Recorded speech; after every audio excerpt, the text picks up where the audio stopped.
Hello, my name is Laura Gutierrez, and this is my video of presentation of Exercise B, the Technology Program in Agribusiness. Ok, voy a hablarles un poco sobre la tabla de contenido. Son 5 importantes puntos en los que quise resaltar.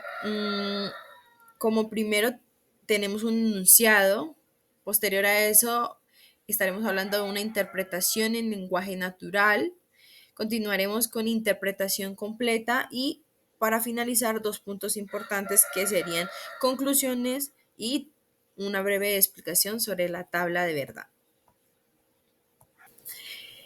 En nuestro curso de pensamiento lógico matemático, los símbolos son una parte muy importante ya que son palabras que se utilizan para conectar dos o más proposiciones simples. A un costado tengo una tabla con su significado y nombre en lógica. Iniciaremos con el símbolo del triángulo invertido. Ese tiene el significado de y. Nombre en lógica es conjunción. Seguiríamos con el símbolo de triángulo invertido, que su significado es o, y nombre en lógica sería disyunción. El tercer símbolo significa no y tiene un nombre de negación en lógica. La flechita significa sí o entonces. Nombre en lógica sería condicional. Las flechas, la doble flecha tendría un significado de sí y solo sí. En nombre de lógica sería bicondicional. En nuestro enunciado del ejercicio tenemos 3 proposiciones que serían P, Q, R. La P sería las universidades ofrecen becas completas. La Q sería los estudiantes de bajos recursos acceden a la educación superior. La R sería la desigualdad educativa disminuye. Por lo tanto, la expresión lógica es, abro paréntesis, P, entonces Q, cierro paréntesis, y abro paréntesis, Q, entonces R, cierro paréntesis. Tener en cuenta esta parte porque es importante a continuación. Seguiremos con interpretación en lenguaje natural, que sería P, entonces Q. Si las universidades ofrecen becas completas, entonces los estudiantes de bajos recursos acceden a la educación superior. Q, entonces R. Si los estudiantes de bajos recursos acceden a la educación superior, entonces la desigualdad educativa disminuye. Hablaremos ahorita de la interpretación completa, que quedaría así. Si las universidades ofrecen becas completas, entonces los estudiantes de bajos recursos acceden a la educación superior. Y si estos acceden a la educación superior, entonces la desigualdad educativa disminuye. Ahorita hablaremos de la conclusión posible, que a partir de esta cadena de implicaciones también se puede deducir por silogismo hipotético que P, entonces R, es decir, si las universidades ofrecen becas completas, entonces la desigualdad educativa disminuye. En este anexo vamos a hablar sobre la tabla de verdad. Ok, composición. Si en el valor de la proposición 1 tenemos verdadero, en la tabla de valor de proposición 2 sería falso. Y así viceversa. Si en valor de proposición 1 tenemos falso, en valor de proposición 2 tenemos verdadero. Ahorita hablemos de la negación. Es negación si una proposición que es verdadera es falsa. En conjunción es verdadera solo si ambas son verdaderas. Si es falsa cuando al menos una de los valores es falso. Disyunción es verdadera cuando por lo menos una es verdadera, de lo contrario sería falsa. Bicondicional es verdadera cuando ambas proposiciones son verdaderas o ambas falsas. Condicional sería Y en condicional es falso cuando el primer valor es verdadero y el segundo falso. Ahorita vamos a identificar el número de proposiciones simples. Tenemos 3 proposiciones simples. P, que serían las universidades ofrecen becas completas. Q, los estudiantes de bajos recursos acceden a la educación superior. Y R, la desigualdad educativa disminuye. Entonces, el número de proposiciones simples son 3, P, Q, R.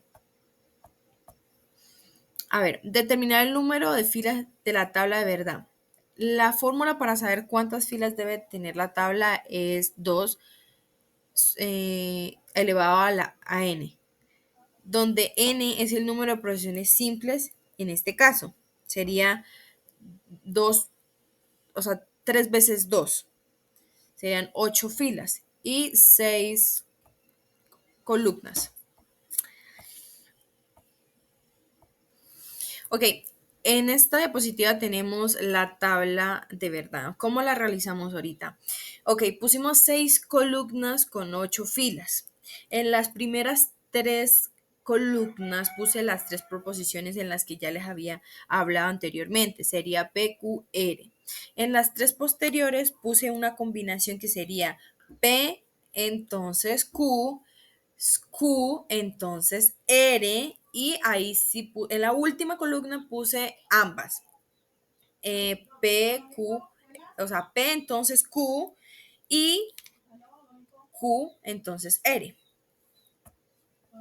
Ok, en la primera columna, en las filas, tenemos 8 filas, ¿verdad? Sería la mitad verdadera y la mitad falsa. En la segunda columna pusimos la mitad de la mitad. ¿Qué quiere decir esto? Que si tenemos en la primera mitad 2 verdaderas, vamos a poner 2 falsas. Y hay exactamente lo mismo, 2 verdaderas y 2 falsas. En la tercera columna puse intercalados, verdadero, falso y así sucesivamente.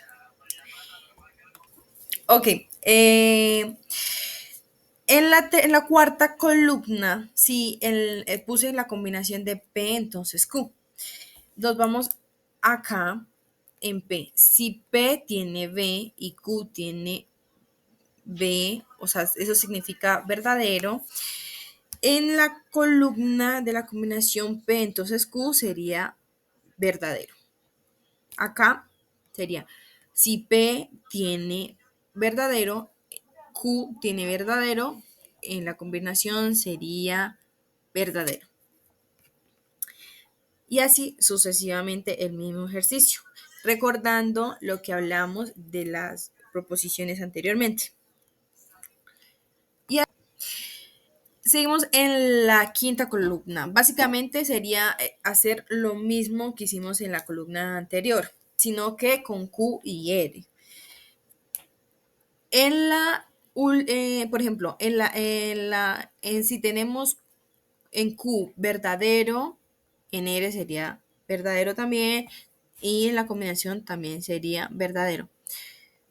Si en Q tenemos falso, en R también tenemos falso, sería en la combinación verdadero. Pasamos a la siguiente columna, que tocaría comparar la columna 5 con la columna la columna 4 con la columna 5. Y, por ejemplo, si en P, entonces Q tendríamos verdadero y en la columna quinta tenemos verdadero, también sería verdadero. Así sucesivamente con todas. Que básicamente lo que les quiero decir es, en esta columna no nos dio todas verdaderas ni todas falsas, nos dio variadas, entonces eso sí sería una contingencia. Ok, entonces como último punto tengo el simulador de tabla de verdad. Esto la hicimos de forma online y pues nos dio el mismo resultado. Muchísimas gracias por atender mi explicación y nos vemos en un próximo video.